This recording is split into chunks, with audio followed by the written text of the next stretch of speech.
Welcome to Next Online with Wodline. Um, Tonight's guest will be one of my childhood friends, Maya Auguste. She is a philanthropist, community activist, mentor, speaker, sister, and law enforcement officer. She just released a 30-day journal in which she'll have the opportunity to talk more about later in the conversation. I'm going to bring her on. Let's give her a warm welcome.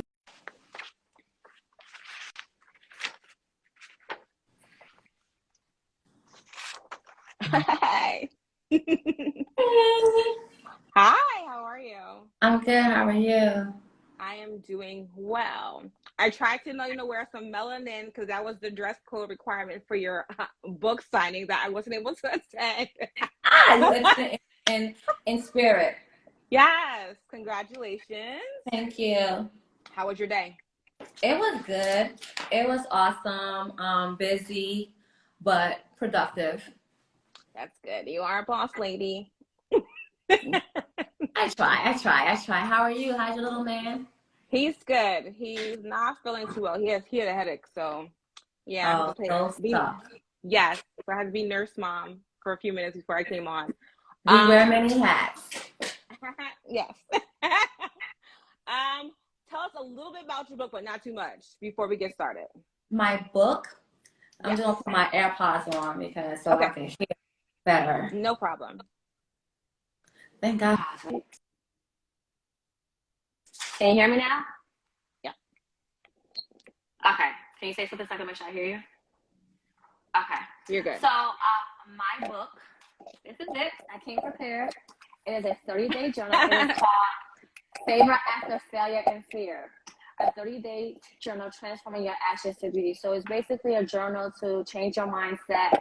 And as women or men who buy the book, that sometimes you feel like you can't have favor, you won't have favor because of your past failures, or you can't jump into your purpose because of your fears. It's just to kind of change your mindset to let you know that God can give you favor despite what you've been through, despite what you lost, or despite what you may feel. And the blessings can come. And also, favor isn't just materialistic things. We got to stop thinking that favor is a car, favor is money. It's so much bigger than that. So that's kind of the whole thing about the journal. Awesome. And how long did it take you to finish and publish? I think the whole process, I started in 2020, but then I stopped because I was fearful. And then I finished it. Literally, I picked it back up towards the middle of the year, and then I finished it everything like the end of last year to make sure that it was out by March. So. Okay. Awesome. So we're going to go right into the questions I have for you, and we're going to talk more about it later on. Okay. So you are a boss lady. Thank you. Who is currently walking in her purpose. But there was a time in your life where you had low self-esteem and you attempted to commit suicide. What happened in your life that made you want to do that? Basically, I just had a lot going on growing up, being in a Haitian household. It's different dynamics. Being raised, especially being born in Haiti, being raised in America, being the first one raised in America, different mindsets, different upbringings. And I was just trying to find myself, like all these teenagers and kids that are out here in the world, just trying to find a way being a female, a young lady, being someone that was raised in the church. And you know how back then, how our church was, because we went to the same church. So it was a lot of that. And I also had some, I'm going to be honest, I'm going to be very transparent with your viewers, hope they'll be okay, but I know mine know exactly how I am. But I had daddy issues, I had other issues. So it was a lot of different things that were kind of going on in my life. And I just didn't have that support system that I have like now, and to understand really like my worth. So at that point in time, it was just a lot of, like I said, full of hell, you would say. And I didn't know how to get it out. Wow. Do you feel that you had a space, or your family created a space for you to like voice that or vocalize like the pain that you were going through or the stuff that you were going through or facing as a teenager? I mean, they always would talk to me. They always like Okay. love me. I don't want no one to ever like think like no. Like they loved me. They showed me love. But again, you can't you don't know how you're going to take it. You don't know what's going to happen in your life, you know? So at those times, it was just, they gave me that avenue, but I didn't feel comfortable. I felt like, you know, there was nobody my age because they were all older than me. So at that point in time, I was the only young one compared to not that my cousins. I'm the only one that's like close to in their range. I have a 10-year gap. But when I was growing up, I had like a 25-year gap. So of course, you don't think that they can relate. You, in your mind, they're old as hell. Like you don't want to talk to them, you know? So I didn't feel like I can relate to them because I wanted to do different things. And I saw my family as just being really bougie and really, you know, just like so straight and narrow. And I didn't think they knew how to have fun. So for me, it was like, there's no way they can relate to a young teenager who wants to be a cheerleader, who wants to play sports, who wants to date, because in Haiti, they didn't have that. So if I would have spoken up, I would have, but because of my perception of them, I didn't think I could. So perception is key. In one of your previous projects, Bossed Up on Purpose, there's about 13 stories of 13 different women who share their story of how they bossed up on purpose. And you briefly talked about the trauma that you experienced when you were younger. Yeah. How were you able to deal with that growing up, especially in a Haitian household? Suppression, as far as like suppressing it. Just be like, you know what? Like I can't let anybody know because it would bring shame to the family. Or like I don't want to relive everything. So it was one of those things you just kind of put a band over it. And for years, I just thought that I was healed, when in reality, I never healed from the crap that tried to break me. So it was just like a big mask. I would laugh. I would try to, you know, do different things. Of course, that brings about another, you know, a lot of negative and vices, whether it was being too promiscuous or not wanting people around me or not having a lot of friends or like keeping my friends at a distance. And I didn't trust men. I didn't trust a lot of people.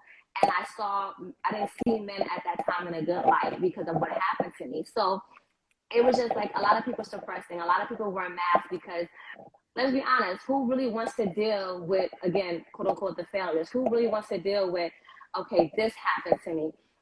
Who wants to deal with, okay, wow, I'm the failure of the family, you know, especially if you're Haitian. I'm the one that's the law enforcement officer. I'm not a doctor. I'm not a nurse. I'm not an engineer. I'm not a lawyer. So all these things were going through my mind. So it was just a matter of me just suppressing everything and acting as if it didn't bother me when deep down I was crying, I was hurting, I was bleeding on the inside and couldn't express how I was bleeding. Wow. Thank you for sharing that. I appreciate your transparency. You know. Growing up, I always saw you as that tough girl who was always ready to fight somebody, girl or guy. I don't think I was always ready to fight anybody. I know Tama's online and Sandy's online. I don't think I was always ready to fight. It was more like, if you try me, then you're gonna get it, you know. Yeah, because you always had that tough exterior. Do you think that was your way to protect yourself from being hurt by others? Oh, of course, like no doubt. Like I didn't want to be that vulnerable little girl. I didn't want someone to ever have a foot over me for whatever the reason. So yes, a lot of it wasn't so much of an act. It was more of a defense mechanism. It was like, before you hurt me, I'm gonna hurt you. Before you come for me, I'm coming for your throat. So it was more like, you know, and I realized at a young age, is that basically if you don't stand up for yourself, somebody's gonna try to fight you, somebody's gonna pick on you and stuff like that. You know, in the Haitian household, don't fight, go tell the teacher and all that stuff. That don't work. That don't always work. So therefore, I had to learn at a young age, knock if you buck. Show people show people that you're not that one to be played with. And in a way, it was a defense mechanism because I was hurting. I was bleeding on the inside. I didn't know what I was doing. I didn't have any sisters. I didn't have any close brothers or nobody. So I was trying to learn this whole new life on my own. And you know how, come on, you went to Charlotte. You know how they were growing up in the Haitian church. And we were going to church Sunday afternoon, Sunday morning, Sunday night, Wednesday morning, Thursday. Like, we were Friday. trying to live that life Friday night, then choir rehearsal, and Saturday morning prayer. Yes. Like, you were literally living in church. You know what I'm saying? And here comes this little chick over here, wanna like cut up, and like, nah, I wanna go with my friends. I wanna hang out. Where you going? Like, so having all of that, and then you have your friends influencing you. You know, like I'll never forget. I had a friend tell me, "Oh, if your mom puts your hands on you, call 911." I said, "Oh, okay, yeah." I was that dumb. I did it. I called 911, and bro, my mom is about that life. Got it. So, okay. You know, so it's like you have all those outside factors, and nobody else was raised in America to be that interceded for me, to kind of be that mediator between my mom and myself, because everybody was raised with the principles in Haiti that you listen to your parents until you die. It does, like, you know, certain things that in Haiti that is okay, or in America is okay, but it's not okay in Haiti. So I had nobody like my cousins do now. So it became a balance. I was fighting for everybody, paving the way for all the cousins. I was a guinea pig. So all of that just kind of was just like, it was just like I had to fight. I had to protect myself so that I wouldn't get tried. Wow. So what would you say to someone who has experienced trauma but hasn't sought help or healing? Ooh. I know sometimes in the Haitian community, in the Black community, and in the church, I know y'all like to, you know, don't you ladies fight me because you might get in a tussle, but therapy. Therapy. Yes, praying to God will help. But if you don't go to therapy, if you become like me, you mask it. And then you can't have healthy relationships.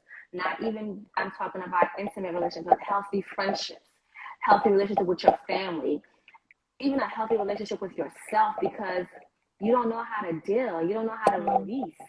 And you don't know, and once you release, you don't know the right steps to reset yourself, reprogram your mindset. It's really about a mindset. So if you don't get that therapy, yes, you pray, but even the Bible says, you know, faith without work is dead. So me praying, but me not getting the therapy, me not trying to figure out, okay, what's my trigger? You know, is it this? Is it that? How do I handle those triggers? You know, how do I stop doing this? Or catching myself, okay, when I do this, how does that make me feel? So all those things, therapy combined with prayer, combined with also, I'm a big proponent of your network is your net worth. So therefore, if you don't have positive people around you, people who genuinely, intentionally, authentically have your back, it's hard. Because when you get down, you should be able, your friend should be like, all right, what's up? Pull up, not just text, but they should know your vibe, know your energy, and then be like, all right, let's go talk, let's go hang out. Even if you don't say anything, just being by the water, you know. So those are the things that I've learned is with therapy, having the right people by your side, and being able to have an outlet to speak about it, to help others. That's what's gonna really help that person heal. But if you don't, sometimes you don't talk about it, it will manifest itself its ugly head in a great relationship. It will manifest itself where you'll be at work, and for whatever happens, something trigger, you have a breakdown, and you may lose everything. So I am a big believer of getting therapy, despite what people think. That's good. Growing up Haitian, we were encouraged to either become a doctor, a lawyer, a nurse, an engineer. Am I missing anything? Doctor, nurse, engineer, lawyer. Lawyer, yes. What made you want to work in law enforcement? So I always either wanted to be an attorney or in law enforcement. I can see the attorney. Yeah, right? Beast mode on them. But growing up, I wasn't big on school. Okay. And I was like, you know, and back then I was really wild. And my mouth was 10 times worse. So I always said that, like, if I ever became an attorney, my money would go back to bailing myself out, because as soon as a judge would say something, I'm like, Your Honor, you full of crap. Oh, you're in contempt. Damn. And, you know, so it was that I didn't believe in myself. I was fearful, honestly. I was afraid of failing. I was afraid of going to law school because I didn't have those good grades, like those high grades, and losing all that money and not making it, and adding another layer of failure in my life to the family. So I wanted to be a law enforcement to help other people. I didn't know it was gonna come out the way it is now, but in a way I am helping people, but it's just in a different capacity. Awesome. So in November 2021, you became the first Haitian female sergeant for the Port St. Lucie Police Department.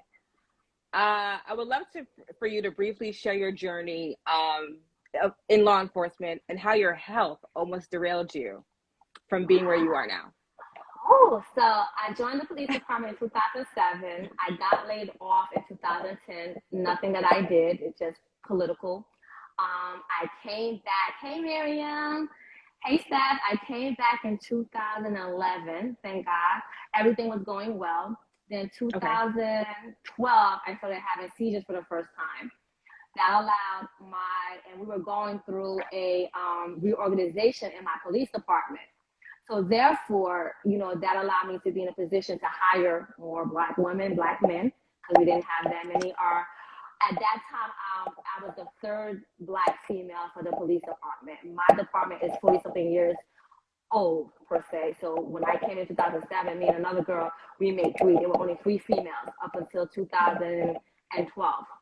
So then that allowed the chief now to kind of get to know me. And then I became a detective. I was the first Black Haitian female detective for that. And I was there for 8 years. And then I took the sergeant's exam, and I was on the list where it expired in 2020. So while I'm waiting for someone to retire or die, that's how it goes. I got sick. It happened in December. I'll never forget. No, it was October. I'll never forget. I came home from dinner, and next thing you know, I had the worst migraine in the world. At that time, I had no idea that it was going to be that bad. I had friends that couldn't call me. I couldn't pick up just a little bit of light. Even the vibrating of the phone made my head hurt. Long story short, my right eye became palsy. So, and I had experienced earlier in the year that I had a growth in my head. So, but they said it was benign because the test that they did should have been cutting my head open. So I went to the hospital. The hospital thought the growth where the nerve is on my right eye is connected to the stem, to the base of my skull. They assumed that the growth was growing and putting pressure on it, which caused my right eye to be palsy. So while in the hospital the first time, I remember they came and said that I needed radiation. And I'm like, I am 41 years old. Why do I need radiation? We don't know. They're like, well, my eye was still messed up.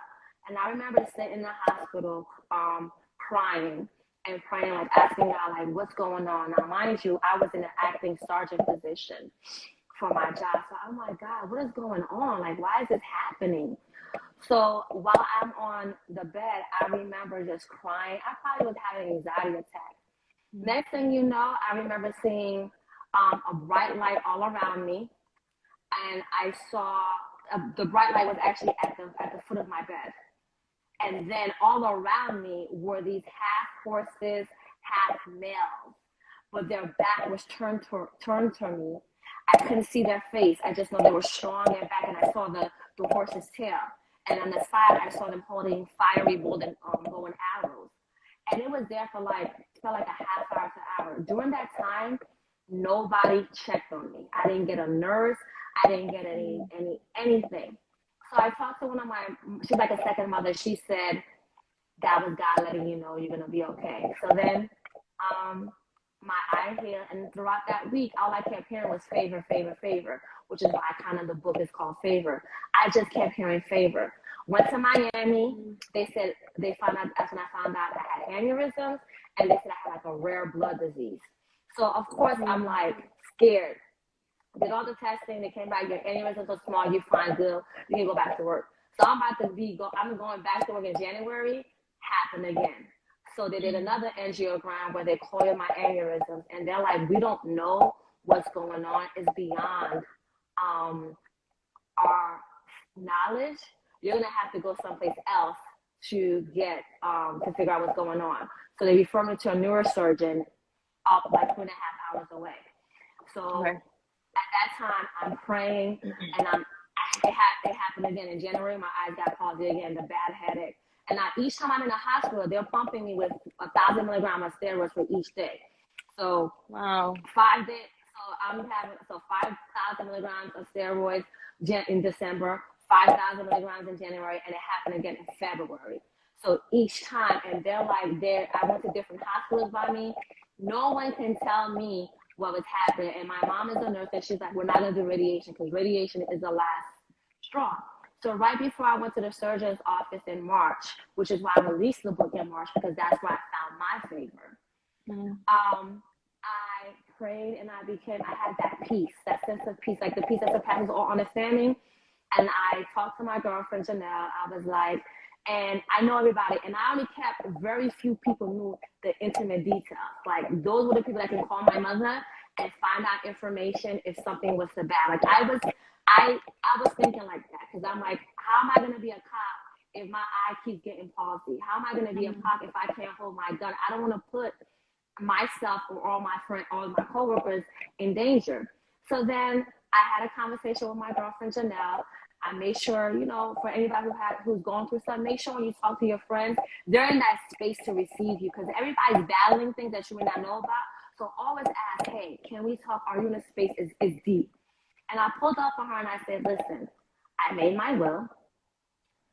These are my funeral arrangements. It's not that I was giving up, but I was being real. Like, if something does go bad and I have to have surgery and I have to do this, I have to do that, this is what I want. This is what my will is. This is what I want my funeral arrangement to be. This is da-da-da-da. So she had that. She knew. Then I went to the guys at work. Even them, when I would call them, when I would break down, I had my time when I cried. And I was so weak. She would pick me up in the hospital. I couldn't walk. Like it was just bad, because with the steroids, it can give you diabetes. So I was getting shots in my stomach. It was just a lot. And I went up to the two guys that are like my brothers at work, and I said, something happens to me, take care of my mother. Make sure the department does not screw her over. Make sure that she is good. Make sure she knows, like, don't let them. And then we went in March. And I was just like, you know what, God, whatever happens, happens. I'm okay. If I'm not working anymore, you are going to open something. If this is my time to go, I said everything at that point, I surrendered it all. Like, it was like, at this point, there's nothing I can do. It's beyond my control. So once I surrendered, come to find out the reason why my eye was going palsy was because I have severe migraines, which is why the steroids work. So there was no surgery, no radiation, no chemo, no nothing. So for me, in March, I didn't realize that it was Women Her Story Month. It was more so about, that's when I went to the surgeon, and he said, you drove everybody crazy. All you have is migraines. And my mom and I are like, what? Yeah, we told you we have migraines. He's like, no, your migraines are so severe, they can cause your eye to be palsy. And steroids is a good medication for migraines, which is why it worked and made my eye straight. So for me, March is that important to me, because that's where I found my favor. So, and then right after that, I went back to work in May. I took the test again. I was on the list to be sergeant. I became the first Black female sergeant. And even then, the devil was still trying to come for me. Because right before the second part, I got into a bad accident where I knew I walked out unscathed by the grace of God. And then I became the first White female Haitian sergeant. Then I released the book. It's just been nothing but opening favor and favor. And, sometimes when God makes promises to you, because I remember the message I heard when I was going to the hospital the first time was that you're going to end the year in favor. I was expecting the end of the year, but my favor is these are more years. So my years may not be equivalent to God's years, because the way the favors are coming right now, I know it ain't nothing but God. Wow, that's an amazing testimony. And I'm so proud of you. So proud. I'm just as proud of you too. So you scared me. Thank you. So how did your faith help you get through everything you experienced in your life this far? Ooh, listen, sometimes when you moving and bustling and you trying to make moves on your own, God sends little warning signs like sit down, sit down. I didn't want to sit down. And he sat me down. And once he sat me down, my relationship got stronger. I started working, I started journaling, I started talking to him more. I started trying to listen to his ear and trying to make sure that he lived in me and I in him. So my faith really helped me. And I had friends that would pray with me while I was in the hospital, that would just, wake up in the morning, like, I was thinking about you, let me pray for you. And I've never wanted to so much pressure in my life. And once I started having that relationship and talking to him, he gave me, it was in February, I broke down, I couldn't take it anymore at the hospital. I just cried. It's like, I surrender. I'm good. I'm done. I can't do this. I can't fight no more. I don't have that strength to fight. And once I surrendered, it was like, I'm okay. I don't get it. I was still a little afraid, but at that point is that it's in his will. There's nothing I can do. No matter how much I want to fight it, he has the final say so. Amen.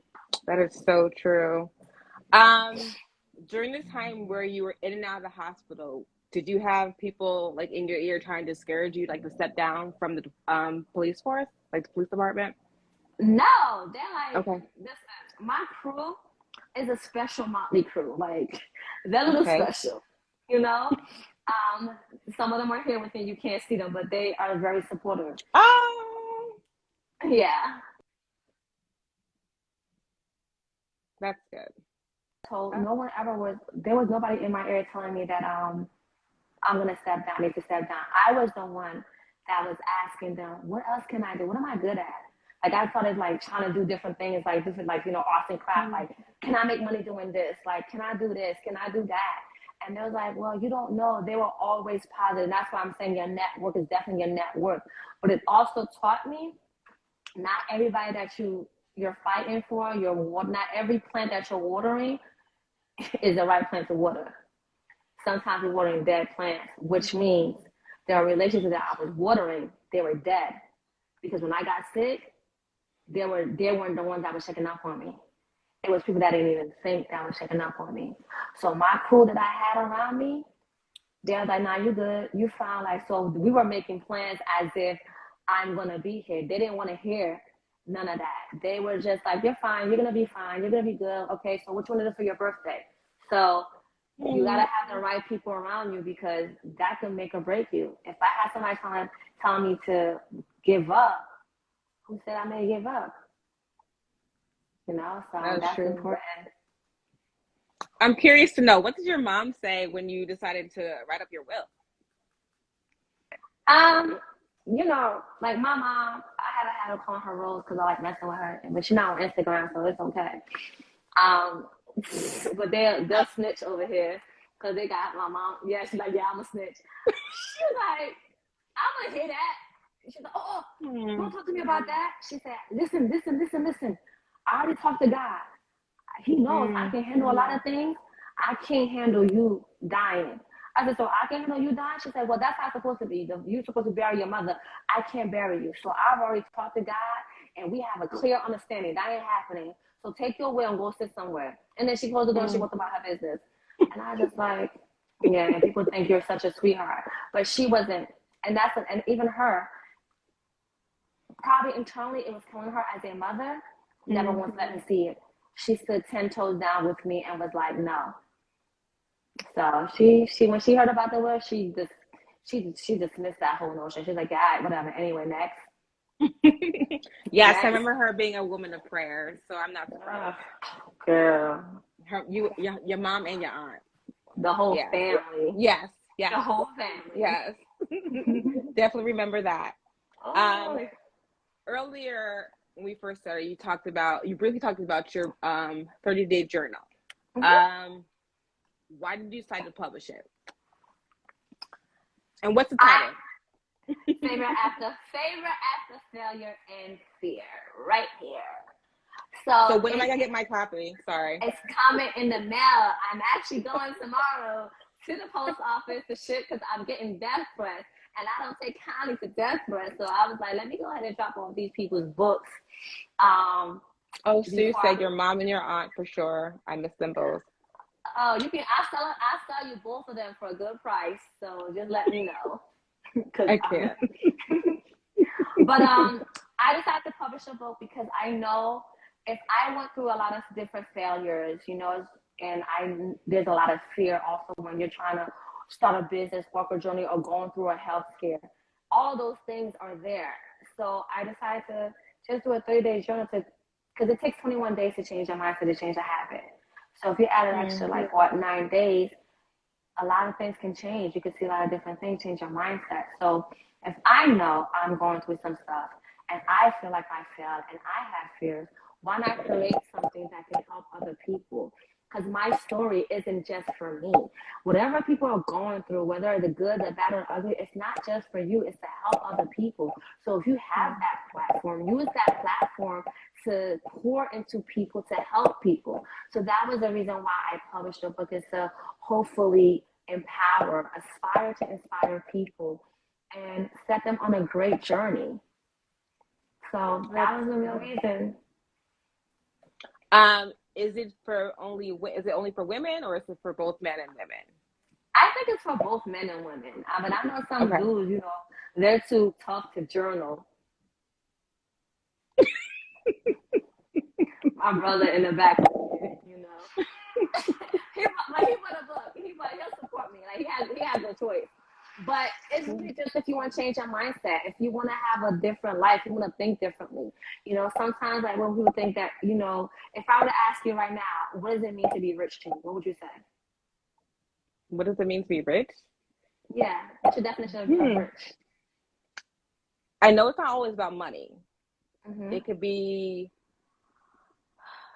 I could be rich with the amount of love and support I get from my loved ones.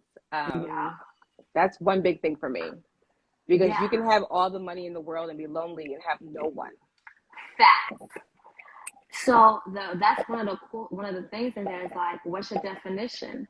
Because people equate rich to being, having a big house, having a Birkin, having a Louis, having this type of house. But having people that love you is being rich. Being healthy in this day and age during COVID is being rich. Being able to have food on your table and a house over your head, that is being rich, because there's so many people who can't even keep their house. And sometimes the people that we look at that are rich, they are miserable as all hell.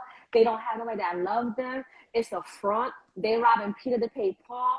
All of this thing. So if you change your mindset and start looking at the negative, you start to see how favored you really are, how many things you have in your life. It's not about like the fact that I have people that would be right here on a Thursday night, sitting here with me to make sure I'm doing live for my brand. Help me set up. I'm rich. I may not have the money I want, but baby, my light is my richness. God's light inside of me is my richness, because that attracts people to me. So it's to change people's mindset to start thinking like, hey, if I define rich like this, am I really on the right path? Does my journey match what my definition is? If it doesn't, something needs to change, because it's not all of that. It's to kind of dig deeper. Stop being so materialistic and superficial. Life is too short, and that's what my health taught me. Life is too short to be with the foolishness. Like, oh, okay, so you got a Birkin, but are you happy? Okay, you have a Birkin, but can you go to McDonald's and buy a Happy Meal? I'm not trying to be funny, but we got people that front for no reason. So for me, rich is a little bit deeper than that. So it's just, that's the kind of mindset that is in the book. Awesome. So what would you tell your 18-year-old self? Since you're out there empowering women and girls in your community, what would you tell your 18-year-old self? Like, what do you wish you had when you were growing up? I would say, baby girl, give yourself grace and mercy. Give yourself grace and mercy, and take your time, because adulting is ghetto. Adulting is so ghetto. It is so ghetto. pain pills and stuff. That's ghetto. Like, take me back when my mom took care of me. I didn't have to worry about nothing. But in all honesty, grace. Give yourself grace. Don't be too hard on yourself. Love yourself. Focus on you. Focus on you. Boss up. Level up. Yeah, a boyfriend, husband, that'll come. But if you don't have anything to fall back on, it doesn't mean anything. So I would just, we're in this rat race where it's competition. Like, I gotta be like this. I gotta be like this Instagram model. I have to have this car by this age. Give yourself grace and mercy. Take your time. Enjoy life. Create memories. Do things that you want to do. Don't put nothing off. Go out there and live a life. Because some of us are just living and we don't have a life. So create a great life. Don't just live out here. It's not worth it. That's what I would say to my 18-year-old self. That's awesome. I know for quite some time I've been always getting on you about, like, girl, you're going to be out there speaking, doing all this stuff. So just empowering women in your community and probably all over the world. You never know. At what point in your life did God reveal he was going to use your painful past for your purpose? Like, for a purpose, I should say. I remember the first time I had the Haitian Pride Day event here in my area. The lady wanted me to speak, and I didn't want to speak because I was scared. And I tried to pass it off. And my assistant chief was like, nah, this is our city, and you're going to speak. And you know me and my slick mouth. I was like, you ain't my damn daddy. You can't tell me what to do. He's like, hello, I am. I was like, oh, shoot. Yeah, you are. So I guess I'll speak. And once I spoke at that event, I remember a little girl came to me and with tears. She had to be like about 5 to 7. She's like, I love you so much. Thank you. I'm going to pray for you every day. And I was just like, because coming from up north, you see a lot of black females doing things. You see a lot of black women, black men bossing up, doing businesses and stuff like that. And where I'm at, it's on the upper rise, but that representation does matter. So I was like, wow, it's not just about me being a police officer. It's really about impacting my community. So then I was going through my own personal issues. So that was the first thing. The second thing was I was going through my own personal issues with relationships and stuff like that. And I realized that I'm still holding on to the hurt that happened to me when I was abused. And I will self-sabotage. I will, I had low, have low self-esteem. I would just accept whatever a man would give me because I didn't know my worth and I didn't add tax. So then I decided to now when they would introduce me, I would talk about that. And the first time they did that, I was in full uniform at an elementary school here.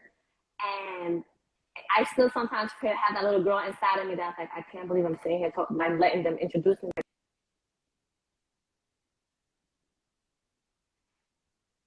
Maya, thank you. She said, I just tried to commit suicide a couple of weeks ago. Can you repeat? Sorry. That's okay. So I had a young girl. You're going in and out. Can you hear me now? Yeah. Can you repeat it? I look like you went out a little bit. Okay, so when I spoke that day, I had a little girl who was Haitian. She came up to me and she said, Ms. Maya, thank you. And I was like, for what? She said, because you're giving me hope. And she had just told me that she too had tried to commit suicide. Now, mind you, you're elementary. I'm talking about like 4th, 5th, 6th grade, 7th, 8th grade. And I think she's like 6th grade. And she said, if you can do it, I can do it. So that's when I was like, okay, I have to keep sharing. And right before I had my book signing, I spoke at a church. And a 65-year-old woman stopped me and said, she's never told anybody aside from her family in 65 years she was abused, not even her husband. She said, thank you. So I was like, and we talked and she was crying. 65 years old, could be my grandmother, is talking to me about something she never even told her husband because of the shame, because she felt like a failure. She was just fearful of how people were going to say, and I have to tell her, you letting him win. You letting that person win.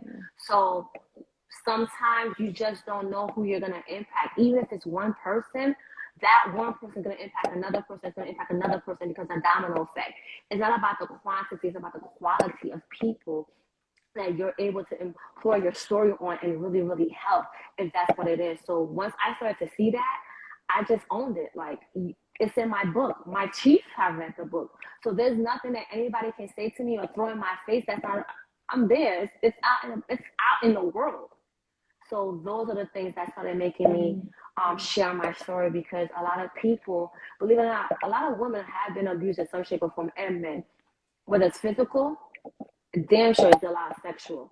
So it could be a molesting, it could be touching, it could be full-fledged, somebody raped them. But either way, to see another person who went through those things at a young age, who tried to, yes, commit suicide, who went through something, but to see standing here in front on different platforms talking about it and owning it, that can empower somebody to let them know.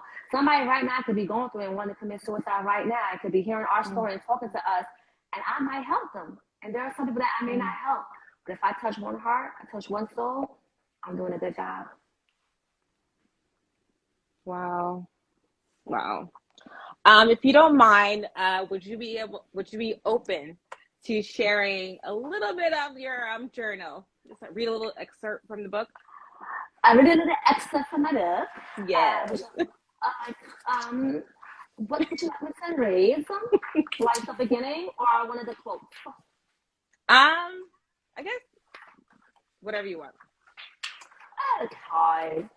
I can't with you. Hey, this is me all day, every day, So. But I appreciate your transparency and sharing your journey. As you know, I'm a daggone fool. So hey, okay. It's so funny that the quote I actually pulled up to is number day 14. It says, "Healing isn't pretty." Because for some reason, social media got people thinking healing is going to the spa all the time, being able to travel to Bora Bora and all. No, that's part of the healing, but the real healing isn't pretty. Healing involves removing the mask and facing your ish face on with all the trauma and blame. It's holding yourself accountable for your own toxicity while self-evaluating. It's all necessary to move to the next level. Because we have to admit, we have our own toxicity in us, and we need to let it go. And the first question says, when you think of healing from your past, what does that look like? So what's your definition of, healing from divorce, healing from being a failure, healing from this? What does that look like? And then the second question is, as you travel on the road to self-discovery, does your definition of healing match what you're going through? And then the activity for day 14 is basically never stop healing and growing. Every new level will bring out a new devil, which requires a new way of thinking. List some ways that have helped you heal, and then list some ways that are outside of the box that can help you heal. So it's really interactive on you, and it's not for anybody. It's just for you to keep in your book or to put it in your post-it on all over your wall. But just to, when something happens and it triggers you, you have a list. Okay, these are my triggers. What did I do to get over it? Like, how did I heal from that? So that when it happens, you do it, when that trigger comes up again, you do those same steps all over. And if those don't work, then you find other steps. You talk to different people. And the last thing I would share is something that I did once before, which is the last day, is this picture. I don't know if you can see it. Can you see it? Okay. Put it up a little higher. Oh. Yeah, now we can. Yeah. That was a skit I did for a speaking engagement. So this is the mask that we hide behind. Okay, I don't know if you can see that. And then these are all the labels that we have of ourselves that people also have put on ourselves. And it says molested, divorced, damaged, daughter, hurt, marriage, not worthy, and then shame, guilt, broken. So when I did this skit, I came out with all those impurities, all those hurt, all those problems. And then when I finished my speech, I took it off and had on all white. So basically, until you heal, you're going to have a lot of labels. You're going to wear that mask and pretend that you are, but you're walking around with the things that people are calling you. And until you are called to who God called you to be, you're forever going to walk around with what other people are labeling you. So it's time for us to strip those labels off and walk in authority into who God called you to be. So you're supposed to take that mask and burn it to let it go. So that's All right, guys, take off the mask. Thank you for sharing that. So how can people buy your book? You have 2 books. Yes. I have one. I'm still waiting for the new one. I'm still waiting for the new one. It's coming. Like, don't come for me. This is the other I'm one. not. You can go to www.msmyauguste.com. So MissMayaAuguste.com, and you can get both books. Okay, awesome. Are you open to a few questions? Sure, bring it on. Let's go. Guys, if you have any questions for our lovely guest, Maya, be sure to put it in the chat. Thank you so much for sharing. Oh, looks like you got your team on it. You know, like they on it. Yes. Wait, No, Susie wrong forgot way. the E. No, it's www.msmyauguste.com. Everyone wants to spell me Maya, M-A-Y, but it's M-Y-A. I also pinned it, but you just put, yeah. Okay, thanks. Does anyone have any questions? And I am available for yeah. to be booked for speaking engagements. So please just reach out to me. I am very, I don't mind talking to people. It doesn't matter, young, women, men. I'm here for all this. So if you would like me to come up and speak, please just reach out to me and we can get this together. Yes, girl. I had a question. Sure. But I can't read my notes. I'm gonna need you to do better. Do better. I'm sorry. Do better.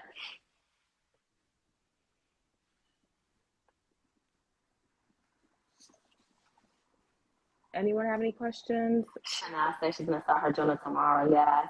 Oh, is she one of your guests from your book signing? Yes.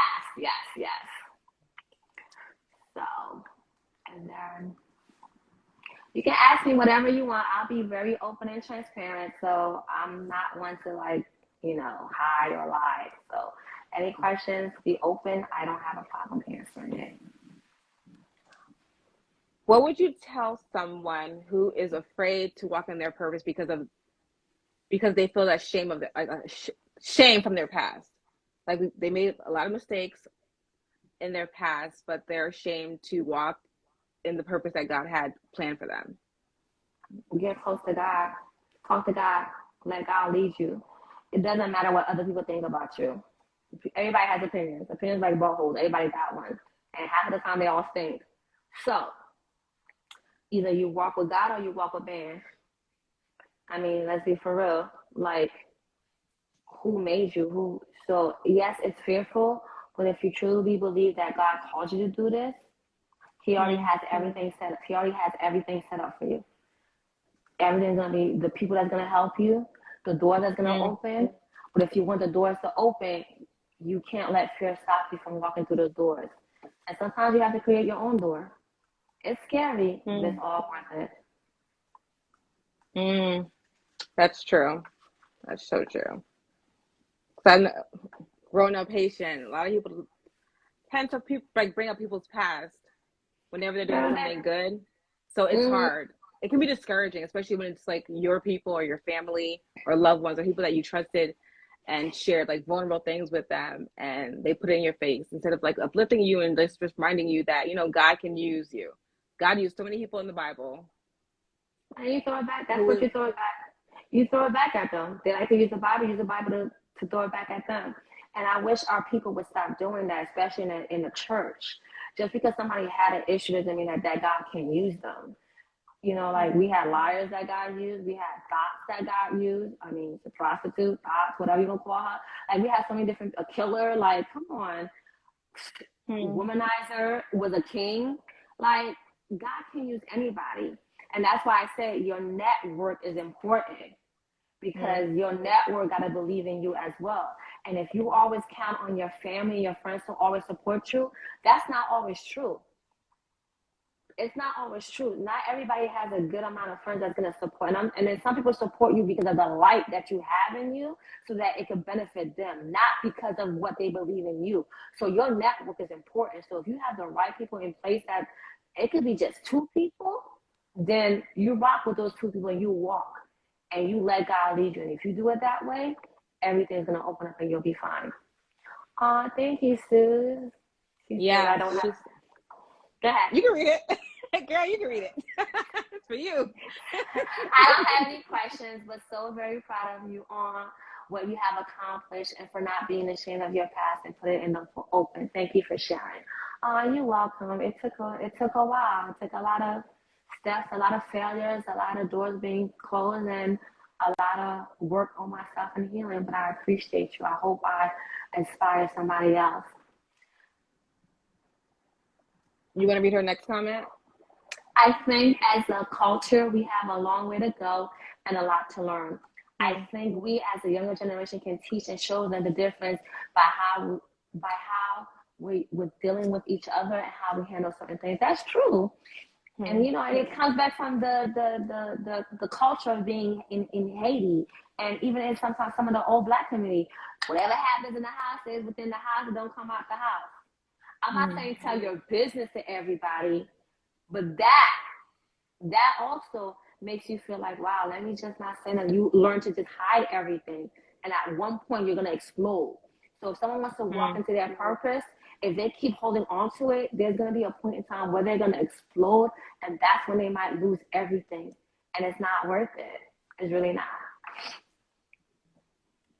Now you go, Mama. Oh, thank you, Sue. That's so true. We gotta do better, especially for the next generation, because they are watching us. They are watching, and they will tell you about yourself. They definitely will. They definitely will. Yes. So before we end, do you have any final words of wisdom or encouragement to leave with our guests this evening? If you're walking in your purpose, understand that your vision is your vision. You can't expect everybody to understand your vision. If whatever it is, you own it. 2, don't expect your friends and family to support you. As long as you believe in yourself, have faith in yourself, have faith in God, everything will be okay. 3, not everything needs to be on social media. Keep it private. Work hard, work in silence. Drop a bomb, go back, work in silence, and drop another bomb. That's it. Go in, you work hard behind the scenes, drop a bomb, reset. And then, most importantly, guard your peace. In the book, in the Boss Up Purpose, my motto was inner peace is the new rich. Having being at peace is so important. Protect it. Protect your energy. Protect your brand. Protect your network. Don't let everybody have access to your network, because you got some grimy individuals that will use you just to get to your network and then display. So protect your network. And more importantly, like it says today in this book, you are a masterpiece, mastering peace. So don't let nobody tell you otherwise. And I had a girl that I was here that she passed away, but she used to always say, broken crayons still color. So just because you're a little broken, just because you're a little hurt, just because you got a little failure, don't mean God can't use you. Doesn't mean that you can't go out there impacting lives. Broken crayons still color, and you're a beautiful masterpiece, mastering peace. So go out there and slay your lane, and that's it. All right, boss lady. So how can people stay connected with you? You can find me on Instagram at Maya, MYA _ the THE _author _, and on Facebook at Maya the author. So those are my handles. And stay connected. You can also, I do have monthly newsletters that come out. I have one actually coming out tomorrow. It's one every first of the month, just to empower people to kind of keep them going, because sometimes, you know, every 30 days you gotta reset. You don't know what that person had went through that month. But the newsletter is called Miss Maya Logs, so it's like a dialogue with myself. So Miss Maya Logs. And if you go to my website and subscribe, you'll be getting that newsletter tomorrow. So those are the best ways to get a hold of me. Is the website in your bio? Yes, it's in my bio. Okay, guys, go follow the boss lady here to stay connected. She's doing some awesome things in her community, and I can't wait to see what God has in store for you. Yes. Thank you again for joining me this evening. You're Wishing welcome. you all the best. Again, I am so proud of you. Thank you. I'm so proud of you. You're doing good stuff too. You coming out of your shell. I know. Good. I know. Thank you guys for joining us. Again, don't forget to follow her. Go support her. We got to support each other. Yes. Until next time, have a wonderful weekend, guys. Good night. Thank you guys. Bye. Bye. Bye.